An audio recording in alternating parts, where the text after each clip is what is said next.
before the restart. Let's check in on Jeff Gordon's radio. This just killing us, man.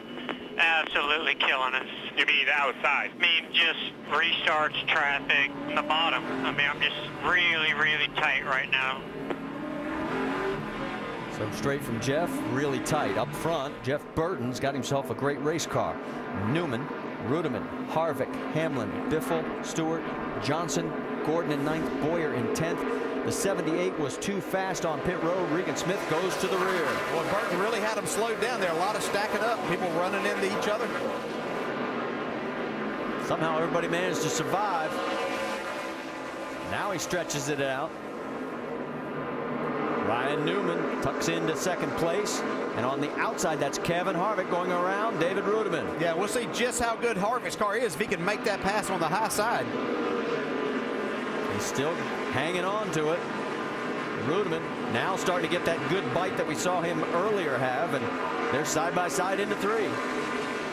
Harvick's hanging tough. He'd like to get it where Rudiman would slip a little bit. He's trying to pin him down to see if he can keep him from getting all the way in the throttle and take that spot away. He really wants to get back to the bottom. Watching from Denny Hamlin's view there momentarily, and he almost has him cleared, and now he finally does. Yeah, nice move that's a power move by Kevin Harvick. I think that's a good sign for Kevin Harvick's car, but also I think the track is starting to get a little better. I don't see it blackening up like I usually see it, but it has started to take a little bit of rubber on that outside lane. We might see some more of that later in the race. Yeah, I was concerned with all the heat that we were going to have here today that we might get a lot of that rubber buildup, which makes it very difficult to navigate that outside lane. And you heard the guys talk about the restart. There you see what happened, and chain reaction all the way back, and it really hurt the 48. Right now you can see Jeff Burton trying to stretch it out just a little bit more. There's our first side-by-side action. Joey Logano on the outside, Clint Boyer. And now Logano gets in front of Boyer. Yeah, remember back, Joey Logano finished second in the race here back in the spring. He and the 18 both decided to use a lot of the 11 setup and made it work for them too. Juan Pablo Montoya, remember he was the first car to come in and pit. Well, he's in a log jam right now. He's got Casey Kane in front of him. That's Kenseth underneath him. Paul Menard behind him, and he's going to try and make it work on the outside like Harvick did. Whoa. Contact between he and Kenseth.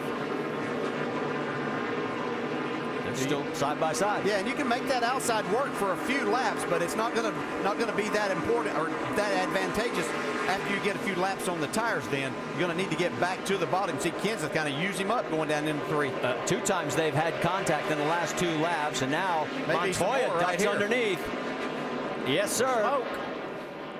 Keep an eye on that left rear tire. Yeah, you have to be careful that splitter get in there. Just as we saw Tim Brewer talking about, it's easy to cut the sidewall of the tire. Battle for second, Kevin Harvick. Look out today, Harvick fans. Your man is now in second place. Richard Childress Racing running 1-2. And a little bit further back, Tony Stewart. Here comes Jeff Gordon, both underneath the 16. Yeah, I saw Tony. We saw him struggle in practice yesterday, but it looks like he's made some adjustments, got his car moving forward.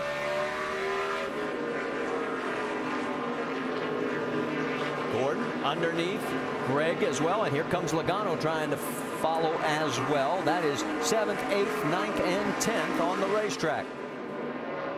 Up here with Hamlin, he's trying to hold off the 00 of Rudiman. He's got the 4th spot. Rudiman wants it, and all of a sudden Rudiman gets passed on the outside by Jimmy Johnson. Yeah, it looks like Rudiman's struggling a little bit more after this latest restart. 2 championship contenders, actually all 3 of them now up into the top 5.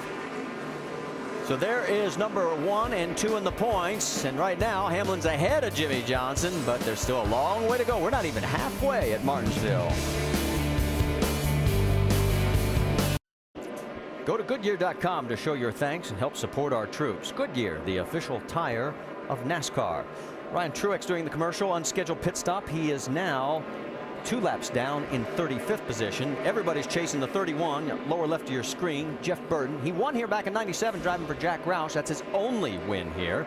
And in second place, Kevin Harvick's never even had a top 5 here at Martinsville. He's the only active track he does not have a top 5 finish. But boy, this car has been flying. Let's also get a call for Kyle Busch, the man who finished second in yesterday's truck race. You can see his cycle there. He has finally found the combination. Dave Rogers has given him something good. How about it, Mike? Yeah, Marty, absolutely on the charge. Started 26th, has made his way all the way up inside the top 15 here. Car was not perfect to start the race. They've gone to work on it. He couldn't get off the corner. They made a track bar adjustment the first time down pit road, a wedge adjustment the next time, and suddenly the car feels a lot more comfortable to Kyle. He's moving forward. You know, I spoke with his crew chief, Dave Rogers, before the race about their position right now in this championship hunt. He said, not even worried about the big trophy right now. We're chasing the little ones. All right, thanks, Mike. And let me correct him. I think I said Ryan Truex. Of course, it was Martin Truex in the 56. And right now, you can see the 11 of Denny Hamlin has taken over the third spot from Ryan Newman. So it's Burton, Harvick, Hamlin, Newman, and points leader Jimmy Johnson. That's your top 5. Let's take a look at the calendar. NASCAR Now, the post-race wrap-up tonight at 10 o'clock Eastern on ESPN2, and then Monday the roundtable at 5 o'clock Eastern. And our next stop on the Sprint Cup Series, the AMP Energy Juice 500 at Talladega, 1 p.m. Eastern Time next Sunday on ESPN. Countdown will kick it off at noon on ESPN2. 168 laps are complete. Work on the 169th at Martinsville Speedway, the only short track race in the chase for the NASCAR Sprint Cup. You're looking at the leader, car 31, Jeff Burton. And from the pit studio with 7-time Martinsville winner Rusty Wallace and team owner Brad Daugherty, Burton leading a Richard Childress Racing charge as we watch to see if Martin Truex Jr. is going to make it back to the pit road. Oh, almost. He's not quite going to make it, guys. Caution is out. Yellow flag for the 5th time in the race. For Truex Jr.'s car, looks like he's leaning on that starter, and he's just about drained the battery out trying to get it off the track. Yeah, I think it's pretty well stopped on it, just barely moving right now. Doc, what's happened down there with him?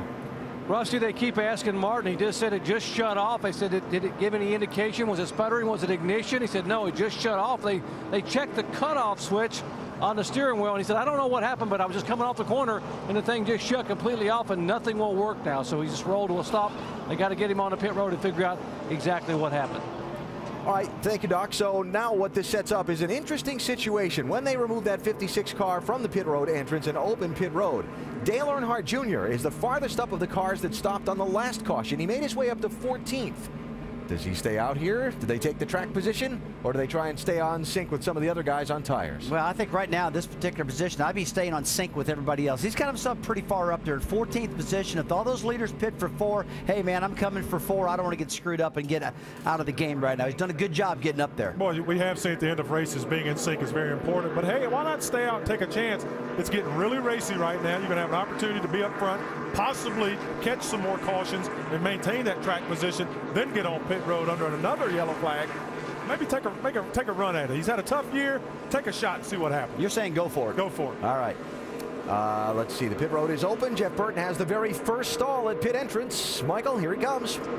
And Alan, he said over the radio just before this round of stops, this is the best this car has turned all day. Just looking for a little bit more rear grip.